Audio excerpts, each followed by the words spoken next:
Breaking news ngayon mga kababayan. Breaking news sa mainstream ABS-CBN. Sabi dyan, Sandigan Bayan Special 3rd Division acquits Chief Presidential Legal Counsel and former Senator Juan Ponce Enrile and his co-accused Gigi Reyes and Janet Napoles in the plunder case in connection with the PDAF scam.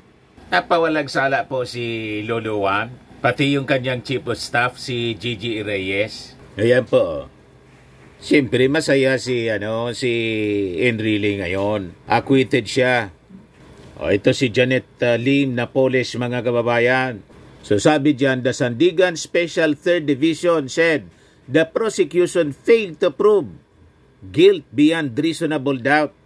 Si Enrile and Reyes were accused of conspiring with Napoles to amass 172.83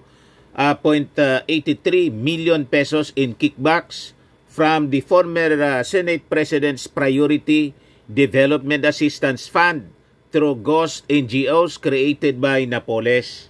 Sabi diyan, Enrile has asserted there was no evidence anya to prove Napoles or prosecution witness Ruby Tuason gave money to him. Wala man niyang ebidensya na nagbigay sa akin ng kwarta. Nor was there proof to show he endorsed Napoles NGOs to different agencies and that he took advantage of his official position to enrich himself at the expense of the public.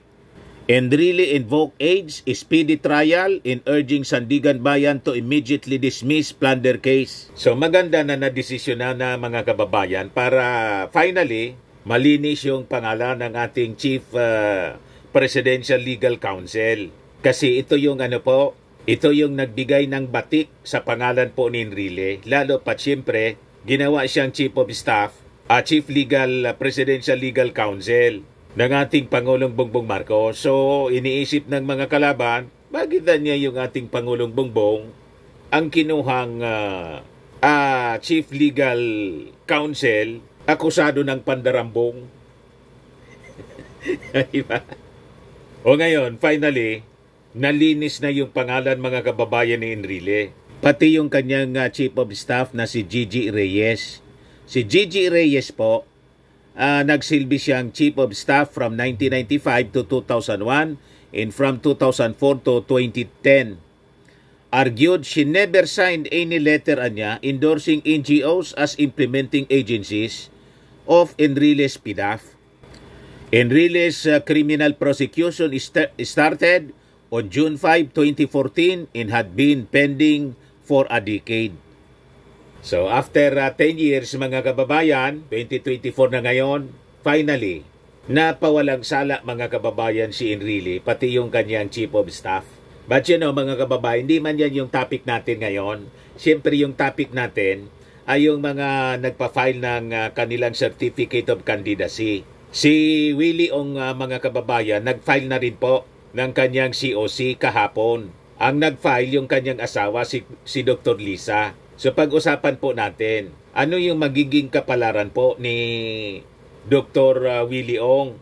At saka pag-usapan ulit natin mga kababayan, yung isang kandidato natin, independent candidate na si Mark Gamboa. Kasi biglang kinuyog po. Kinuyog ng mga critics. Pero maganda din po na kinuyog siya ng mga kritiko. Para lalo pong pag-usapan. Pag pinag-usapan, lalong nakikilala po. Kasi po, siyempre, minamaliit yung mga vloggers. Bakit niya yung isang vlogger gustong maging senador? Isikon nga po, yung ating Pangulong Bongbong Marcos, antes naging Pangulo, vlogger.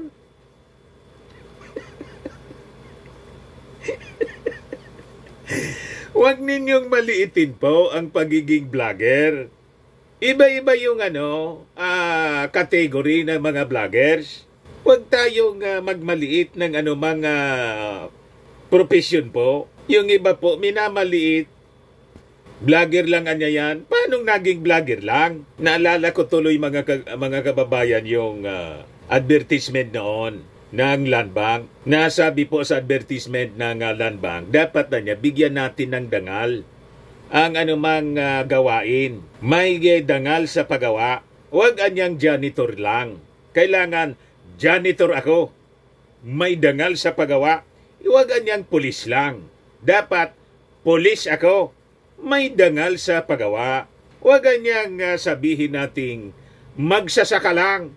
Kung di magsasaka ako. Yung ating Pangulong Bongbong Marcos nga, inaangat niya yung lahat ng uri ng profesyon. Pati yung pagsasaka, tinawag niyang profesyon.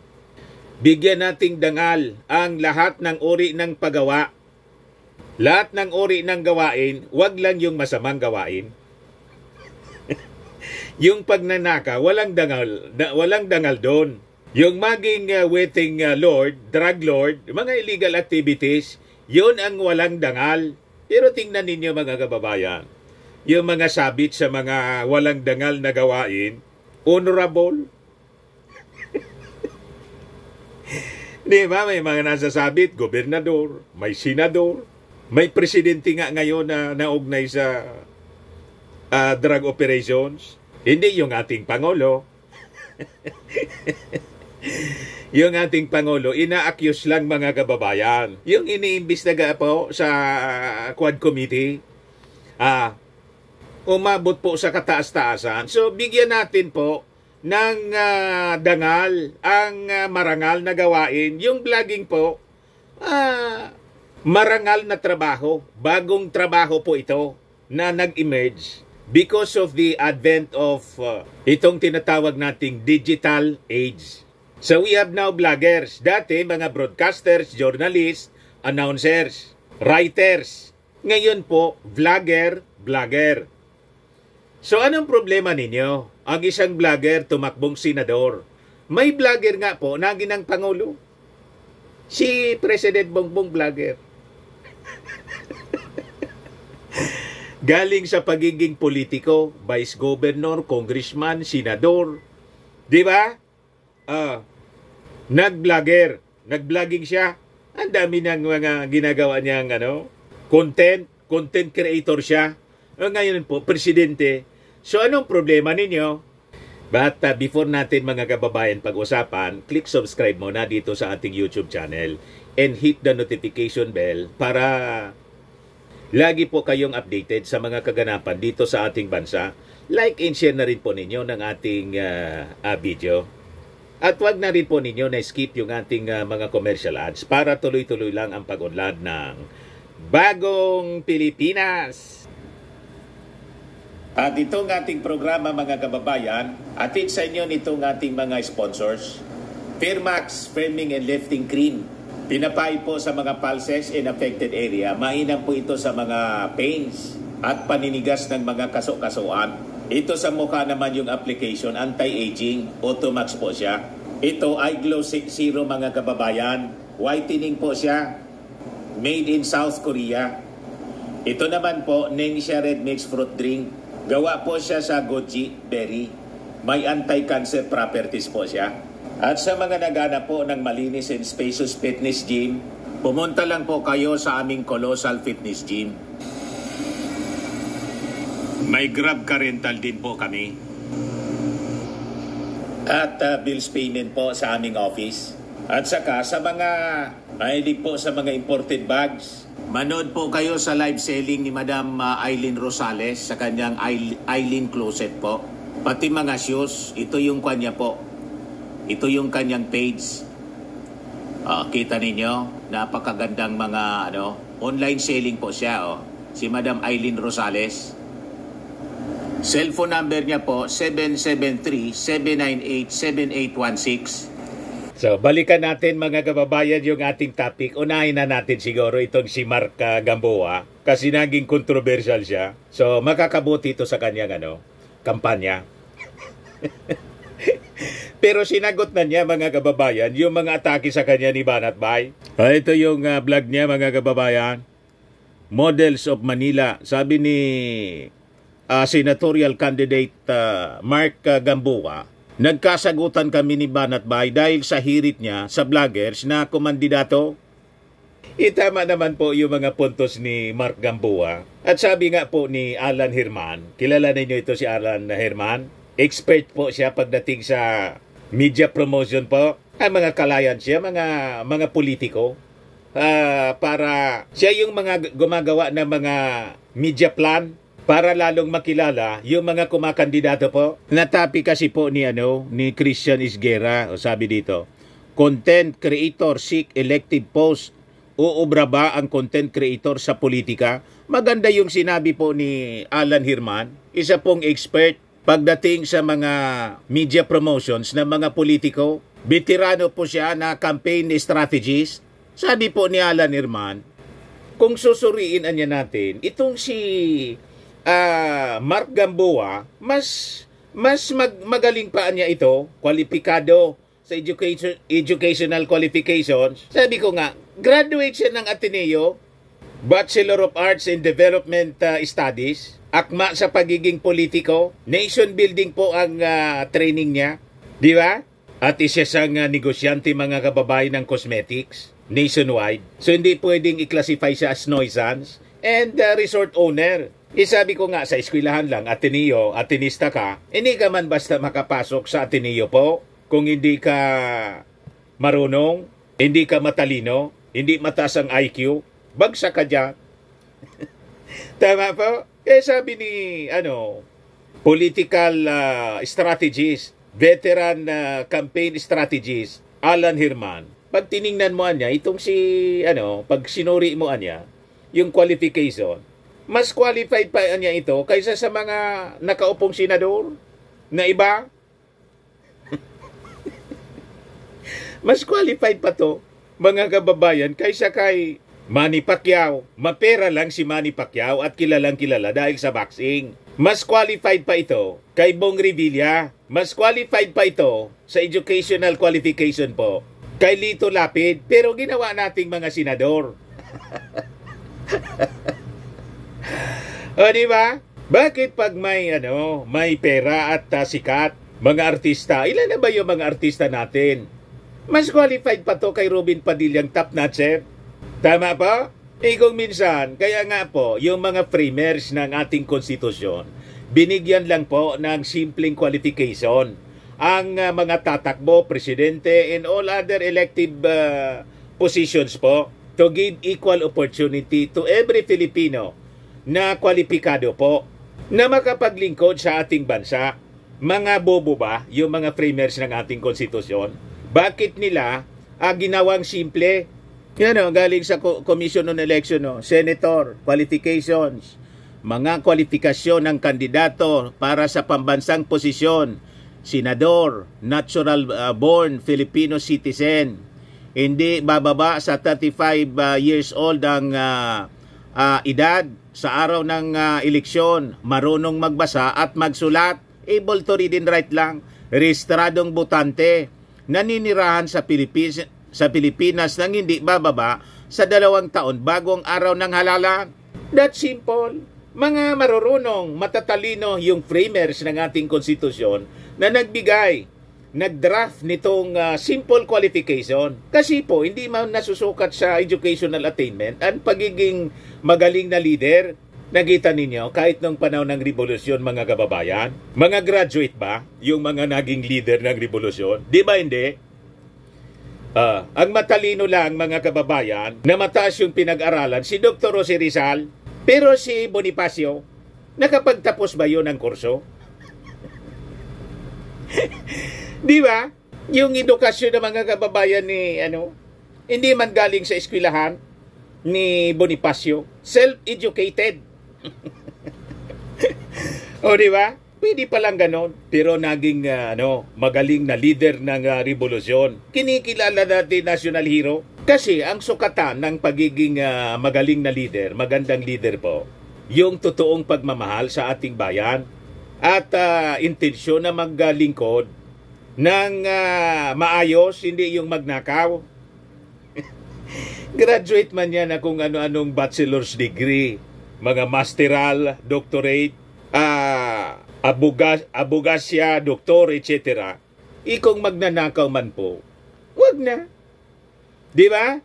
Totoong pagmamahal sa ating bansa at intensyon na maglingkod ng mahusay.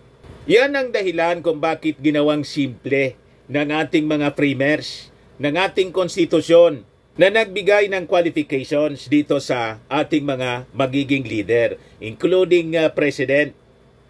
Simple qualification, able to read and write, Filipino citizen, natural-born Filipino, hindi Chinese. Tulad ni Alice Goo na gustong patakbuhin para senador.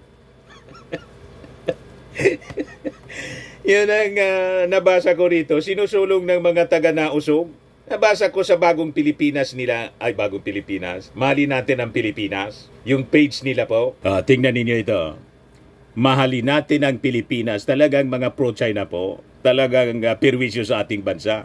For survey purposes, kung tatakbo si Alice Goo for senator, iboboto nyo ba? Kita ninyo? Ito na yung pinalalaganap nila sa social media. Sabi kasi ng Comelec, wala pang finality kasi yung disqualification niya. Pwede pa rin siya mag-file as mayor. Yun nga yung yung sabi ng kanyang abogado. Di ba?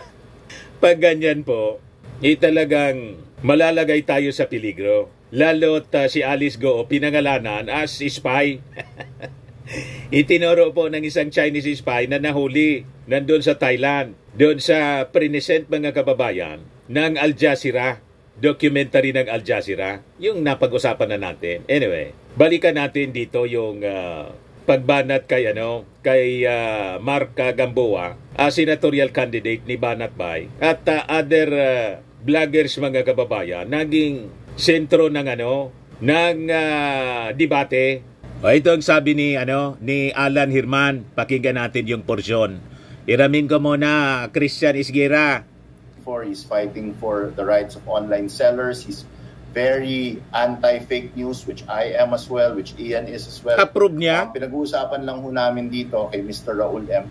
ay the reality of converting yung kasikatan sa social media na magta-translate to an elective post. Mananalo ka sa isang halalan. Yun lang po. Yun. Pero hindi in fact, again, I fight for the same things that Mark Gamboa fights for.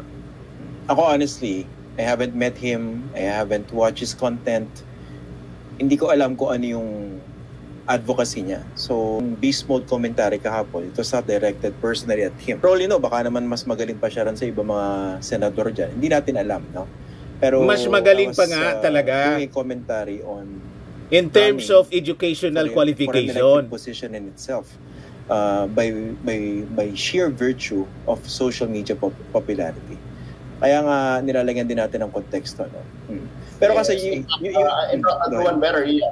I will categorically say, given the current lineup, without naming names, I will categorically say, for sure, mas magaling si Mark Gamboa sa ilang senador na nakaupo natin dyan. Mas qualified siya. His heart is probably in a better place than some of these other senators. But ang pinag-uusapan po natin dito, content creators seeking elective posts, napakalaki po. Nandito na sa baba. Yun po ang pinag-uusapan natin at base sa experience, data, sa long history po na napag-aralan natin sa maraming halalan, popularity does not always translate to votes. So, importante lang yung kanyang popularity as content creator, ma-convert niya to votes. Pero pag minaliit mo yung tao dahil content creator siya, vlogger, I think that is very unfair. Kasi nga po, tingnan ninyo, yung mga nakaupong senador, tama po si Alan Hirman, pag tiningnan mo po sa educational qualification, mas magaling pa si mas qualified pa si senatorial candidate Mark Gamboa, si Lito Lapid, high school graduate. Si Manny Pacquiao, ganun din, pero nag-aral na rin, mga kababayan, crash course.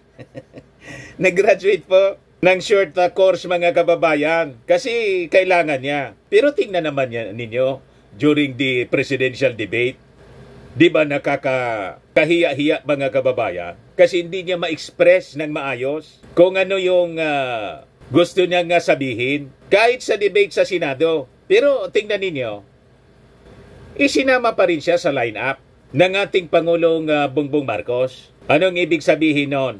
Kasi alam naman ng ating Pangulo May experience na rin siya sa Senado. Importante doon yung puso niya to serve the Filipino people. Kahit na nga po si Manny Pacquiao, binira siya during the campaign. Nakita ninyo mga kababayan? Kaya itong mga nagmamaliit sa mga vloggers, na kapwa vlogger po, tulad po ni Banat Bay, I think, ang tingin ko po, nainggit lang. Sinagot ngayon ni Mark. Pakinggan natin yung sinasabi dito ni Mark Gamboa. Banat Bay, okay? Kasi gumawa siya ng video, inirita niya ako, si Rosmar at iba pang mga vloggers. Okay? Kasi kinain na daw ng sistema, nakatikim lang daw ng konting kasikatan, gusto nang tumakbo. So may mga siyang hinirit na ganun. Okay? Fine naman kung yun yung kanyang pakiramdam about this, kung yun yung talagang kanyang nararamdaman. Wala nang masama doon. Kaibigan ko yan sa totoo lang. Karapatan naman niya na mag-criticize. Tinatanggap natin lahat ng mga kritisismo laban sa atin. Kaso, okay, ang bilis naman yata nating makalimot, bro. Okay, kasi 2022 ito, ngayon, si Mocha party list. Okay? Si Miss Mocha Uson, napakaganda. Michelle Gumabaw, na napakaganda rin. Okay? And sinasabi ko parati, walang masama sa pagtakbo nitong dalawa para sa Mocha party list. Oh, you see, basag tuloy mga kababayan yung argumento ni Banat Bay. Yan ang problema sa mga nausog vloggers mga kababayan. Double standard sila. Okay sa kanila kung mandidato si Mocha na isang vlogger po. Mocha Uson Vlog, wala silang kritisismo kasi kaalyado nila. Wala silang problema kung mandidato ang tulad ni Philip Salvador for senator. Pero pag hindi nila kaalyado, mga kababayan, may problema sila. Sinisiraan na nila mga kababayan. Ang tulad ni Mark Gamboa, ini-small nila, minamaliit. May ganon, kasama sa criticize mga kababayan. Si Diwata, mas tama nga yung pagkandidato ni Diwata mga kababayan. Mas okay pa kaysa sa pagkandidato ni Mocha Uson. Kasi yung party list niya, Mocha Party List. Although may meaning yung Mocha Party List. Acronym lang po yung Mocha. Pero yung vendors, party list ni Diwata, yun ang mas akma, mga kababayan. At ang dapat talaga na maging party list representative ng vendors, ang tulad po ni Diwata, na isang vendor mismo. Tama po? Sino pa man ang mas nakakaintindi sa pangangailangan ng mga vendors, kundi yung kapwa vendor. Tama po? In like manner, ang agenda po ni Mark Gamboa, tulungan yung mga online sellers at labanan yung fake news sa social media. Sino pa man ang mas nakakaintindi mga kababayan ng mga taong tulad ng mga vloggers. Kung hindi yung kapwa vlogger, ang problema, kapwa vlogger yung sumisira sa kanya ngayon. Tama ba? So tama lang yung representation, yung agenda ni Mark Gamboa. Yung ibang mga kandidato po, misrepresentation. Sabi ko nga kahapon, alin yung gusto ninyo? Billionaires party list? Communist party list? Yung mga communist nga po, may party list.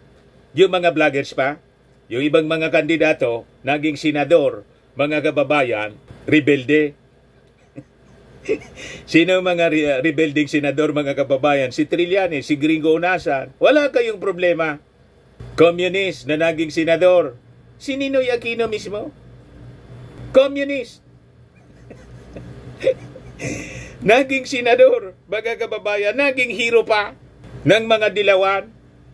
Presidente, walang experience ni barangay kagawad man lang. Plain housewife, si Cory Aquino, wala kayong problema. Masyado kayong bias sa mga vloggers. As if kayo na lang yung mga marurunong. Sabi nga po sa kasabihan, matandang kasabihan, pantas ka man at di lang paham, mayroon ka ring hindi alam. So bigyan natin ng pagkakataon ang lahat na tumakbo. Ako po, wala akong problema.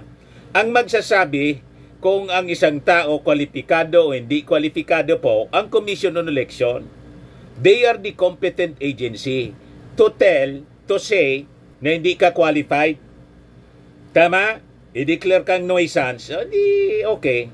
Sabi man ni Mark Gamboa, sasagutin ko anya yung mga sasabihin ng Commission on Elections kasi evaluate yung kanilang candidacy. Kung based on regulations, pwede siya na pumasok as legit senatorial candidates kasi ini-interview po ang isang tanong doon kung kaya niya na mag-wage ng national campaign.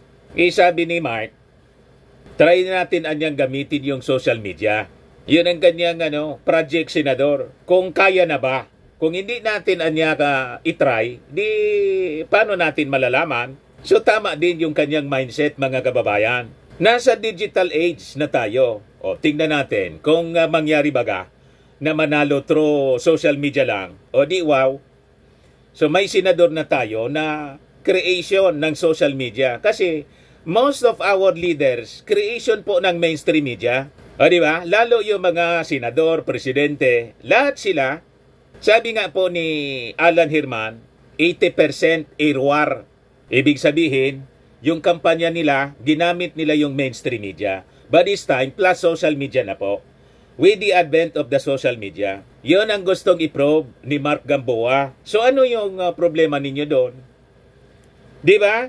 May totoong pagmamahal din siya sa ating bansa at intensyon na maglingkod sa ating mga mamamayang Filipino. And academically, qualified po siya. Mas kwalipikado pa kaysa ibang nakaupo. Di ba? What about Mr. Marabilla, si Diwata? Qualified po si Diwata kasi able to read and write. And yung representation niya, vendor. He is a vendor. So tama lang na siya mag-represent ng vendor. Ang mali, kung isang bilyonaryo po na may-ari ng mall, siya ang mag-represent ng small vendors. Hindi akma po. O sa sektor alimbawa ng kabataan ang mag-represent senior citizen. Kanya-kanyang sektor, yung farmers. Kaya nga po, wala akong question doon sa mga makabayan black, di ba? Yung mga makabayan nagpatakbo sila ng mga kandidato galing sa kanilang mga hanay. May jeepney driver, may sa labor. Yan po, kung sino-sino. Mga galing ito sa rebel, di ba? O ito, abogado to. Mga labor leaders, ito, journalist, si Sator Ocampo, dating NPA. Di ba? Ayan. So, anong problema ninyo? Pwede pala, kahit mga communist rebels, o dating komunista, o allied with the communists, pwedeng tumakbong senador. Yung vlogger, hindi pwede. Nasaan ang hustisya? Bigyan natin ng pagkakataon sila, tumakbo sila lahat. Anyway, allowed sila ng batas under the law. And yung qualifications, qualified naman po sila unless disqualified. Gusto ninyo mag-file kayong disqualification kasi yung Commission on Election po, tanggap lang sila ng tanggap. Kaya nga po nangyari, kahit Chinese, naging mayor. Piniki yung birth certificate. Yun ang mali, mga kababayan. Ialis go, piniki po. Pero si Mark Gamboa, authentic din naman yung pagiging Filipino niya siguro. Kung duda kayo, di mag-file kayong disqualification. Kasi po, ang competent agency na pwedeng magdeklara na disqualified ang isang tao na kumandidato, COMELEC, hindi man po tayo. Kaya ako hindi ko kini-question po. Tumakbo lang kayo. The more, the merrier. Tayo, ako bilang journalist, ang aking trabaho is to educate the Filipino voters. Tama? Ganun lang po. Sabihin natin, kung may medyo mas kwalifikado in terms of experience, pagkatapos in terms of educational attainment, di doon tayo. Pero wag natin ipagkait sa iba na gusto din maglingkod at kumandidato. Tama po? Mga applicants lang sila po. At tayo yung pipili ng magtatrabaho para sa ating bansa bilang mga leaders. Tayo po yung tayo yung pipili finally. Balikan natin yung sinasabi ni Mark.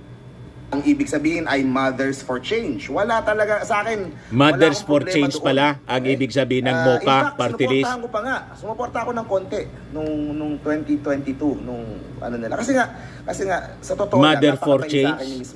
Hindi man siya mother yata. Dalaga pa si MOCA. Talagang so misrepresentation nga. Very friendly, very mapagmahal na tao itong si Miss MOCA. Kaya wala talagang masama dito. Yun lang, parang nakakalimot lang ata. 'Di ba? Kapag basag ngayon si Banat Bay. Okay lang. Kapag iba na yung tumatakbo, teka muna. Diba? Teka muna. Yan ang problema sa kanila po. Nagkasagutan kami ni Banat Bay sa comment section. Kasi pinaalala ko yan. Di ba ito, nakalimutan mo 2022. Di ba? MOCA party list. Di ba na... sabi niya, iba naman yung senador, di ba? Iba yung party list. Totoo naman yun. Pero kung ang hirit niya, sa akin lang, fine, tanggapin ko na lang yung hirit niya. I accept naman yung mga...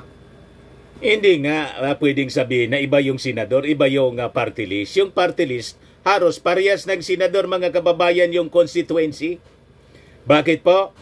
Ang party list representative, binobotohan po, hindi by district, buong Pilipinas din. At pati sa abroad, just like the senators. Nationwide siya. Yung senador, ganun din. Di ba? At yung trabaho ng party list at saka ng senador, legislation, so parehas. Tama po? So pwede si MOCA na magkandidato bilang isang vlogger sa party list. Wala silang kritisismo. Pero ang isang Mark Gamboa na vlogger, may kritisismo sila. Pero wala siyang kritisismo sa kaalyado niyang si Epe, si Philip Salvador, na wala ngang pagtiningnan mo po yung kanyang credentials, wala man kung saan siya nagtapos. Walang data.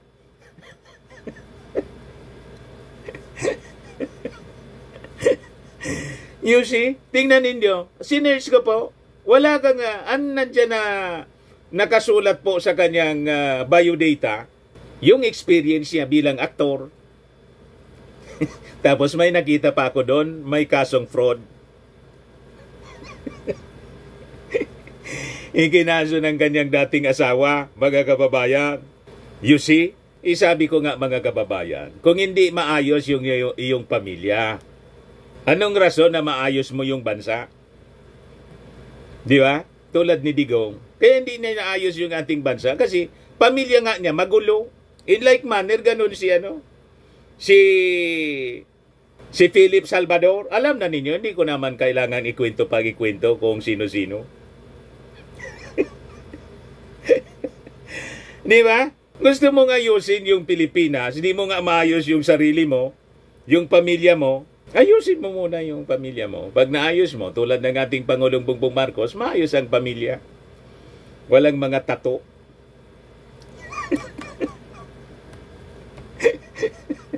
Magalang, hindi nagmumura, mga kababayan. May breeding. Ayan, yan ang kailangan nating mga leaders na magandang halimbawa sa ating mga mamamayang Filipino.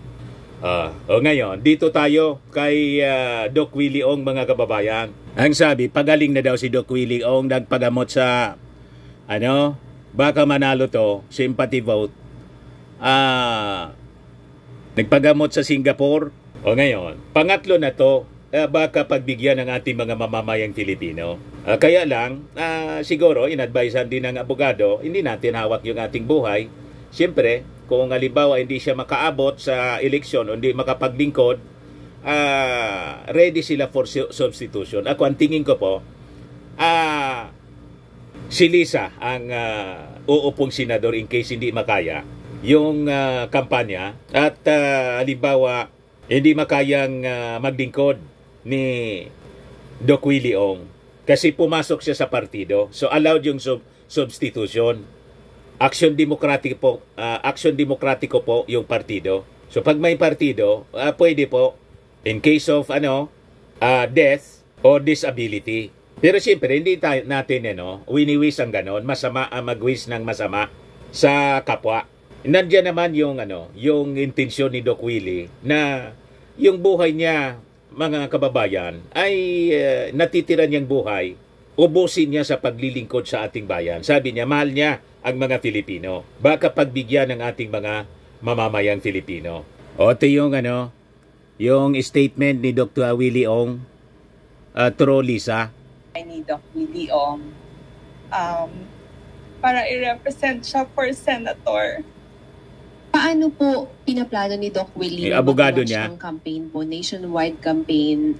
Will he be healthy enough or ibang means po yung gagamitin ni Doc Willie? Okay. Insofar as his health condition is concerned, he will be able to go back to the Philippines by end of November, and he will be available to physically campaign by December. He was told by his doctor that although his condition is of course nothing to sniffle at, it is treatable, and he's undergoing treatment right now, and he plans to go back to do a, of course, limited physical campaign by probably December, January, and then by February he will go on the areas which we feel that he will need to be physically present. But as always, his core constituency is his online followers. So he will do vlogger din siya as much as he did the last time by going Facebook, YouTube, so social media also. Kumusta po si Doc Willie ngayon? Oh, he's doing fine. In fact, this morning, nagkaroon po siya ng interview from his room sa Billionaire. Mapapanood nyo po sa Singapore, sorry. At okay naman po siya, nakakasagot po siya ng tanong. He's undergoing treatment, and ang projection po natin by December, makakaikot na po siya tulad na sinabi ko. So, although hindi po natin pagkakaila, may sakit po siya, nilalabanan po niya yung sakit. At ito po yung actually precept ng kanyang pagtakbo. Pakita niya na kung may sakit kayo, hindi kayo magmamaktol, laban lang. Ano yung nagtulak kay Doc Willie na instead of harapin nga yung physical challenge niya, talagang pinili pa rin niya na tumakbo? And kumusta po yung pagtanggap ng pamilya, especially ni Doc Lisa, doon sa desisyon na sumabak uli sa politika na sabi niya sobrang nagdala sa kanya ng stress? Siguro ako na po kasi baka medyo emotional pa si Doc Lisa about that, no? Actually, 4 months ago, nagkausap po kami ni Doc Willie. Ang initial talaga niyang decision was not to run. In fact, mag-endorse na lang sana siya. Sabi niya, okay yan kasi medyo magastos, medyo syempre covering tayo sa latter part ng surveys. But a few weeks ago, nag-usap po kami at nga sinabi nga sa akin personal na may sakit siya. Although ang kanyang intention ay ilaban yung sakit niya, pero siguro dahil may oras siya pong magnilay-nilay na pag-desisyon na I think this is something of a sign.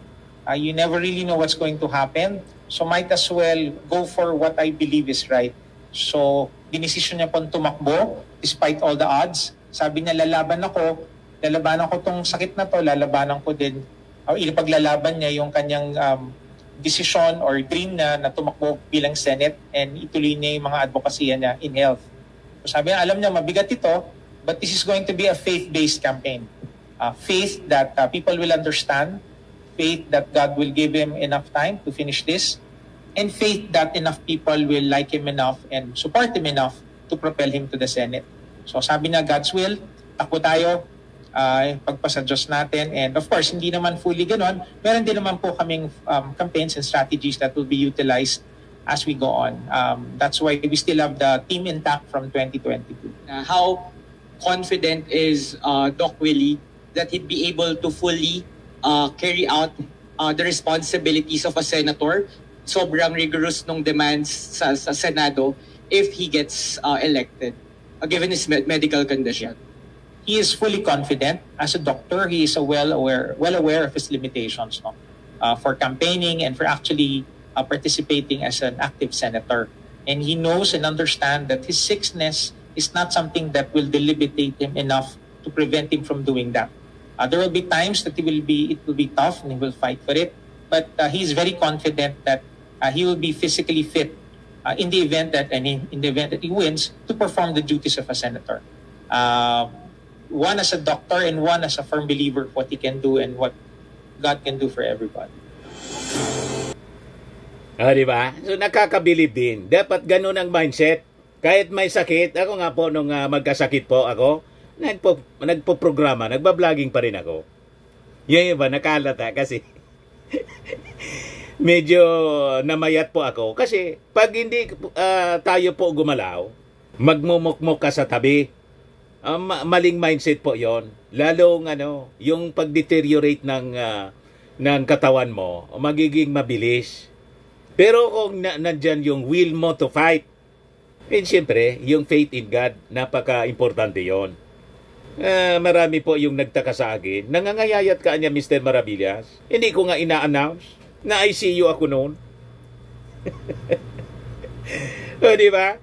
Kasi sabi ko, ba't ako titigil? Kaya ko pa naman. Kaya ko man magprograma. Although yung boses ko namamaos noon kasi siyempre nangihina ako. Pero sabi ko, kung hindi ako gagalaw, yung gastos paano? Gastos sa ospital sa gamot. Di ba? So nagustuhan ko yung mindset ni Doc Willie. Fight lang. Fight. Di ba? Nasa kamay ng Diyos yung ating yung ating buhay. Kung halimbawa hindi makarating sa finish line si Doc Willie, nandiyan naman si Lisa. Yan ang tingin ko po mga kababayan. At pag nangyari yon, at least may nagawa pa rin siya na maging senador ang isang Willie Ong na ang umupo Lisa Ong as a replacement in case. Kasi may partido naman siya. Ayos ba? Yan siguro yung strategy nila pero siyempre hindi nila sinasabi. Kasi masama man na sabihin nila kung mamatay ako si Lisa ang uupo. Hindi magandang pakinggan, di ba? Pero that's understood mga kababayan. Marami nang ganyan na nangyari. Noon dito sa amin, local positions, tumakbo, colonel siya, kaibigan ko, police colonel. Inabaril po sa kampanya, patay. Neighbor namin. Ang replacement, yung asawa niya. So, umupong kagawad po, municipal councilor, yung asawa. Natapos yung 3 terms. You see? Parang si Ninoy Aquino. Namatay si Ninoy. Ang naging presidente, si Cory. O diba? Ganon ang politika dito sa Pilipinas. Sa mga naghanap ng malinis and spacious fitness gym, pumunta lang po kayo sa aming Colossal Fitness Gym. We also offer Grab Car Rental with our brand new 2023 model ng Toyota Innova. We also accept booking for those who are planning to travel via PAL, Cebu Pacific, and other airline companies, local and international, and bills payment for Meralco Bills, PLDT, Aleco Bills, etc. Ang Colossal Fitness Gym is located at 3rd floor Security Bank Building, Landco Business Park, Legazpi City, Albay. For inquiries, look for Chilon Maravillas. Contact number 0966-802-0949. Yan yung aming Innova. Lagi na pong matao sa amin. Pati mga foreigners po, tingnan ninyo. Mga British tourists sila. Ang lalaki ng katawan na, mga kababayan, nag-gym sa amin. Ito naman po, Indian National. Ito mga mga European sila. Ito naman yung bago naming product na binibenta online, Eye Glow Serum. Whitening po siya galing sa South Korea. Tingnan ninyo yung epekto sa aking anak na architect entrepreneur, Riz Maravillas. For inquiries, look for Riz Maravillas on FB. Ito naman po, Firmax Firming and Lifting Cream. Pinapahid po ito sa mga pulses and affected area. Mainam po ito sa mga pains at paninigas na mga kaso-kasuan. Ito po, Automax Radiant Serum. Sa mukha naman yung application. Anti-aging po siya. You will look 10 years younger than your age. Sa mga cancer patients naman po, baka lang gusto ninyo itong itry. Nengxia Red Mix Fruit Drink. Hindi man po siya gamot, food supplement siya. Kaya lang, gawa siya mga kababayan sa goji berry. Yung goji berry may anti-cancer properties. Yung mga inquiries ninyo, dumiretso na lang kayo sa aming messenger sa Facebook para masagot namin agad. Ayos po. Ako po si Dante Maravillas. Bye-bye. God bless.